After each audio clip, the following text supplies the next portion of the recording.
அனைத்து நண்பர்களுக்கும் வணக்கம்.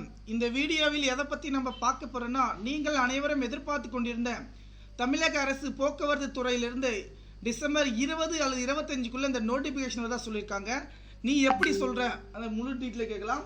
தமிழக அரசு போக்குவரத்து துறையிலிருந்து கிட்டத்தட்ட 25,000க்கு மேற்பட்ட காலி பணியிடங்கள் பணியில் டெம்பரரியாக வந்து பார்த்திங்கன்னா ஒரு நாள் படி வந்து பார்த்திங்கன்னா 1400 விகிதாச்சார அடிப்படையில் வந்து பார்த்திங்கன்னா வேலைக்கு வந்து செஞ்சுட்டு இருக்காங்க. ஒப்பந்த அடிப்படையில் வந்து வேலை வந்து செஞ்சுட்டு இருக்காங்க. எஸ்டிசி, டிஎன்எஸ்சிசி இந்த மாதிரி வந்து பார்த்திங்கன்னா கோட்டங்கள் வாரியாக வேகன்சி இருக்குது. ஆனால் இன்னும் வந்து பார்த்திங்கன்னா இந்த வேகன்சி வந்து பார்த்திங்கன்னா நிரப்ப கிடையாது. அதே போல் இதில் வந்து ரிட்டையர்மெண்ட் ஆகிறவங்களுக்கு சென்டில்மெண்ட் பண்ண கிடையாது. அதே போல் வாரிசுதாரர்கள் வந்து பார்த்திங்கன்னா இது கிடையாது. அதனால் இந்த வேகன்சி வந்து பார்த்திங்கன்னா எப்போது வந்து ரிலீஸ் பண்ணுவாங்களே நமக்கு கிடையாது. ஆனால் தமிழக அரசு போக்குவரத்து பொறுத்த வரைக்கும் பார்த்திங்கன்னா இன்னும் கூடிய விரைவில் வந்து பார்த்திங்கன்னா நமக்கு அந்த நோட்டிஃபிகேஷன் ரிலீஸ் பண்ணுவாங்க. இது எப்படி விகிதாச்சார அடிப்படையில் வந்து நிரப்புறாங்கன்னு பார்த்திங்கன்னா, டிரைவர் கண்டக்டர் மட்டுமே 25,000 காலி பணியிடங்கள் மேலே இருக்குது. அதாவது டெக்னிக்கல் ஸ்டாஃப், ஜேஇ, ஏஇ இந்த மாதிரி பதவிகள் எல்லாமே வந்து பார்த்திங்கன்னா கூடிய விரைவில் வந்து பார்த்திங்கன்னா எடுக்க போகிறாங்க.